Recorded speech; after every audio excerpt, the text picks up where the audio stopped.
Alright guys, welcome back to the fourth of Tariq ibn Ziyad's missions, crossing the Pyrenees. This will deviate a little bit from the normal method. We won't be able to use Photon Man because we don't get a town center. So instead we will be using torpedo to remove one of the enemies. But we'll still follow the regular path that I would take even without that, because that makes sense, you know. Anyway, without further ado, let's get started. 732 AD, year 110 of the Hagira.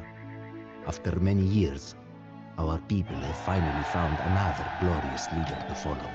Seeking vengeance for the defeat of our armies at the hands of the Franks over 10 years before, Abd al-Rahman al-Tafiki has rallied our armies for another campaign. Bred on the battlefield, el-Tafiki is no stranger to the ways of war. In addition to successful forays against the Visigoths, Asturians, and Franks, his most recent exploit was the quelling of a rebellion by the Berber governor in Catalonia. To reach the land of the Franks, we must make a dangerous crossing of the Pyrenees. To arrive at the other side in time for spring, we will be forced to start this journey in the dead of winter. The rugged terrain is difficult for armies to cross, and our enemies will surely seek to hinder our passage. Many men will not survive the journey. I grow old, but I will make this journey through the frigid mountains so that I might see another year of conquest.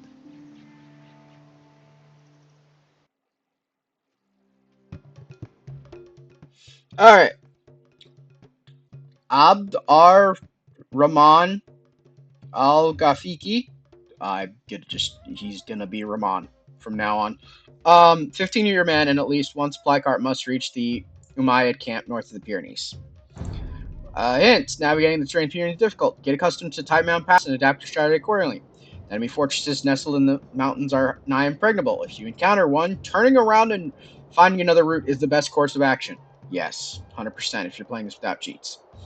You have no way of researching upgrades, but local villagers may be impressed by your army and supply you with the upgrades you need.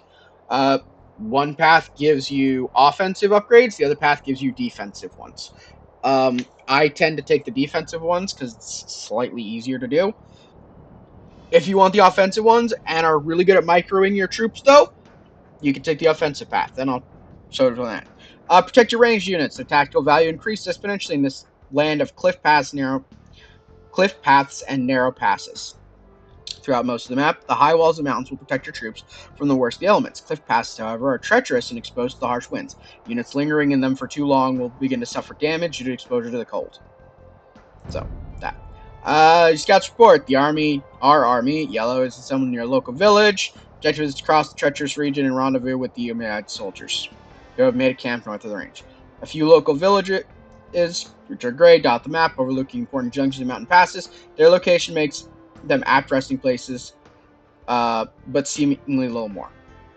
3 enemies poses a significant threat to the Umayyad army as it crosses the Pyrenees. The Asturians, only a faint presence in this region, but their fortified bastion in the center of the map and well-trained, heavily armored troops nevertheless pose a threat worth considering. The Visigoths, purple, prowl the eastern Pyrenees and are based in a fortress overlooking one of the major eastern passes. Their balanced army of infantry, ranged units, and cavalry will provide stout opposition to any pass their way. We will be fighting the Visigoths. That's the way we're going to go, because the Basques are the other ones. The Basques are native to the Western Pyrenees. Their army of light infantry, javeliniers, and cavalry would normally only pose a token threat, but their adept use of the terrain makes them deadly to even a better equipped force. They have more patrols, from what I remember. So, and their light infantry, depending on which version they are, is kind of a problem. Anyway, so we're going to get rid of the Asturians, just so we don't have to deal with them.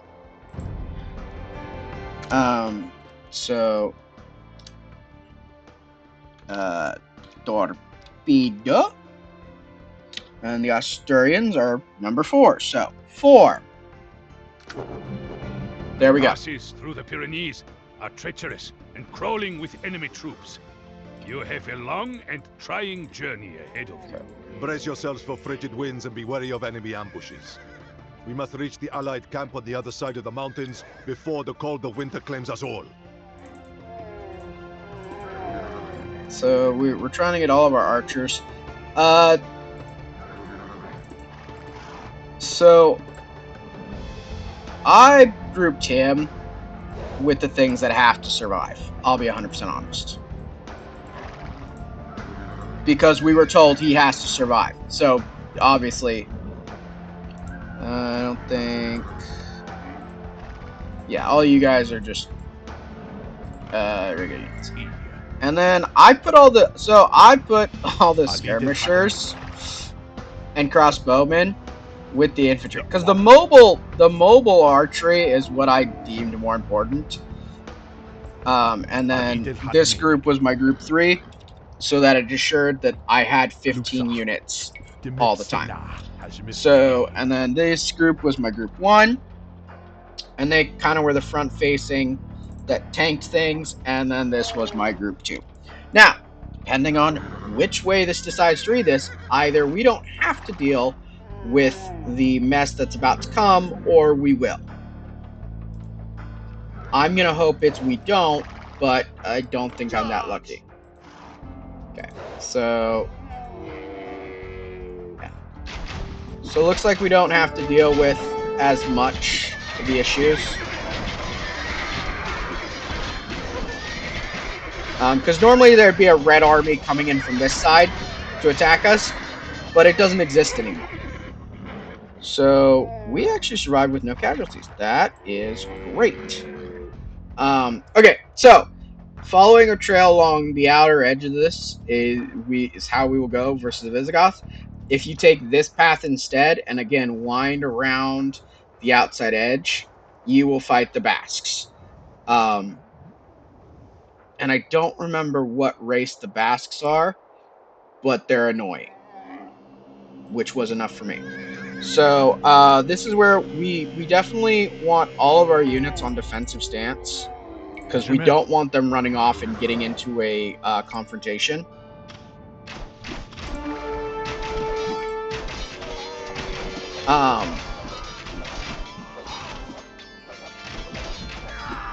So, but a lot of your units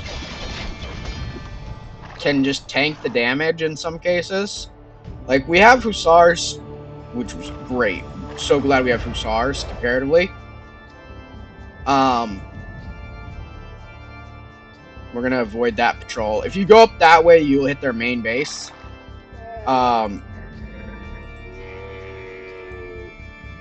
And so, another reason to just do this. Do this.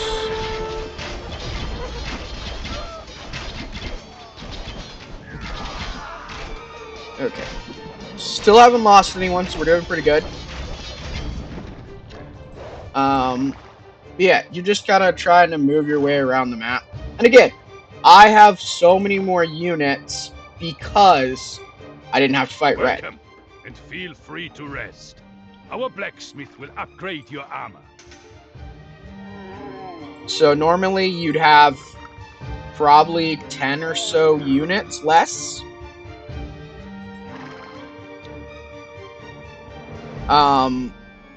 Just because likely you lost them fighting the red in units as well. So in that scrum, you're probably going to lose a lot. Hello? You guys, make your way up here. So, yeah. Our 3 is basically, we don't want them to engage with anyone. But yeah, you can kind of like pause here, and I'm going to pause here while these guys make their way to me.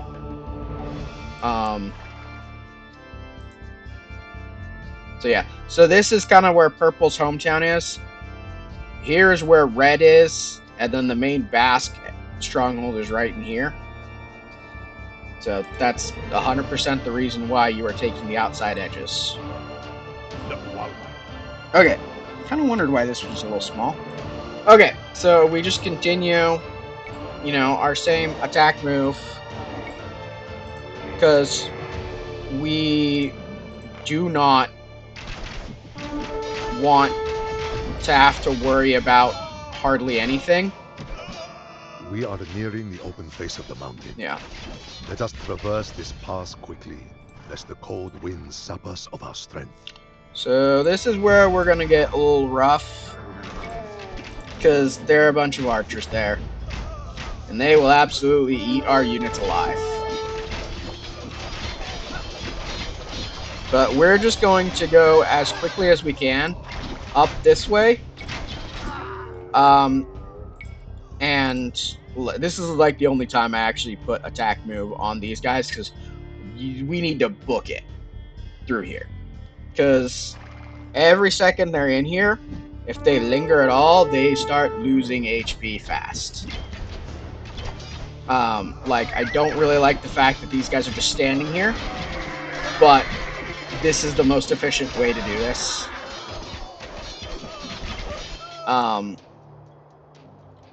Yeah, see, we've lost 6 units in our main group, which honestly, pretty good for where we're doing. Like, again, have more units, because I didn't lose any in the initial scrum with red, because red didn't exist. And I did it fast enough that they didn't exist at all. So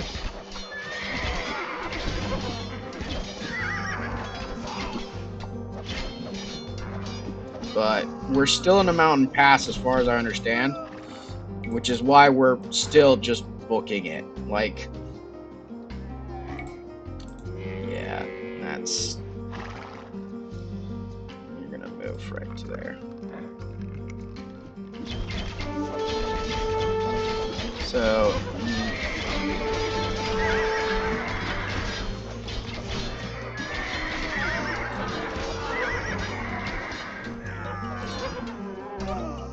Oh, I have the heavy camel riders in the wrong group. That sucks.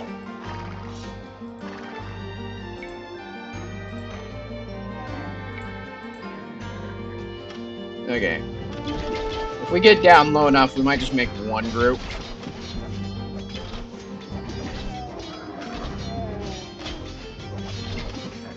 You guys need to move forward. You guys gotta move forward.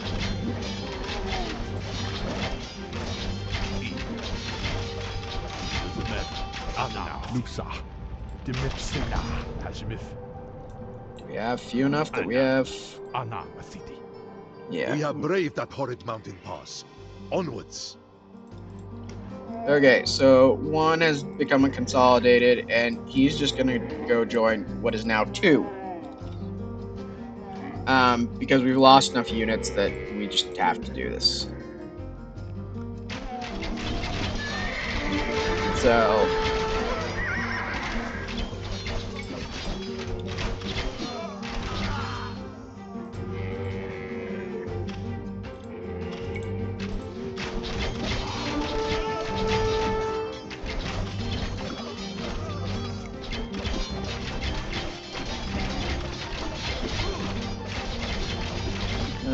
crap.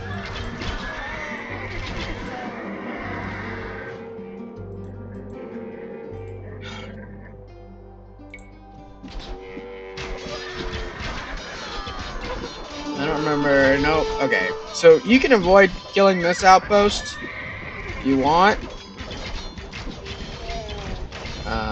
Because apparently I forgot that you didn't have to come up here. An Asturian camp. Let us fall upon it as walls closing in for the kill. And we don't have to deal with the Asturian camp because it doesn't exist anymore. So, but normally you have to destroy the little bit of a camp right there. A final Basque ambush stands between us and our goal. Press forward and fight bravely. Okay.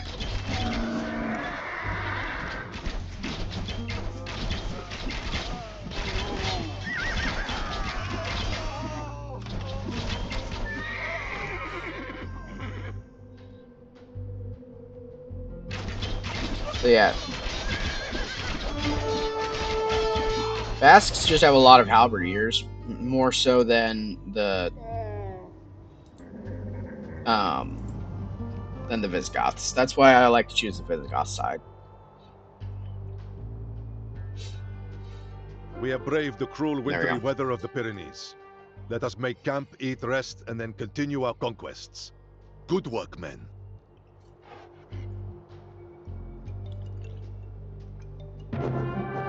Boom. It's a really quick mission, no matter what, especially when you know the path to take. So like removing the initial scrum and then having to destroy the little area at the end, probably save 3, maybe 4 minutes the most.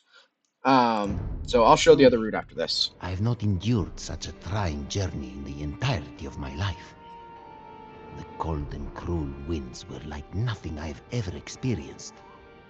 And the fear of enemy ambushes lurking behind every bend is enough to drive a man mad. Between the elements and enemy blades, many of our men perished on the crossing. Nevertheless, we arrived in considerable force on the other side. It is more than many hoped for. We have little time to rest and recover our strength.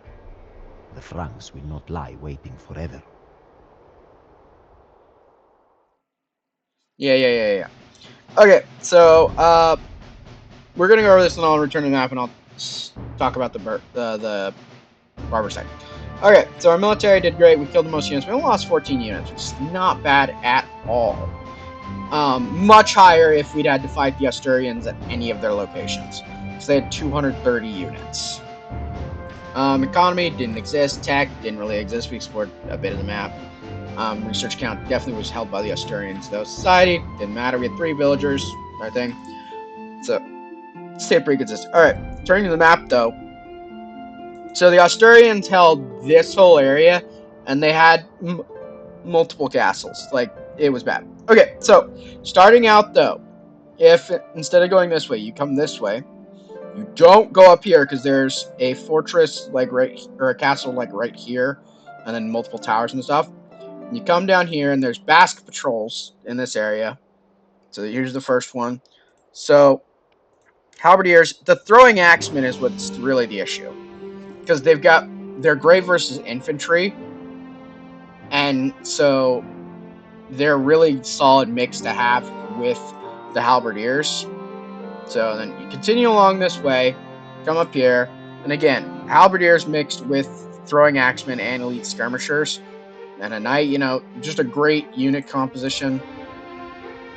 I mean, I didn't like trying it the first time I tried. I had to play this mission twice because I got killed over here.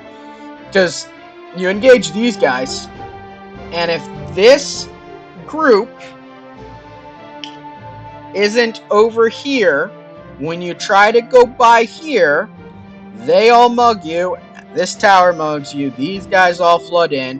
And so you get mixed up right here with a bunch of them. And it's not a fun time. Now, these are technically you're not in the mountain pass until you get up to here, I believe. So you could try and do a little luring with like a cavalry unit, like one of your hussars. Just try and lure them down.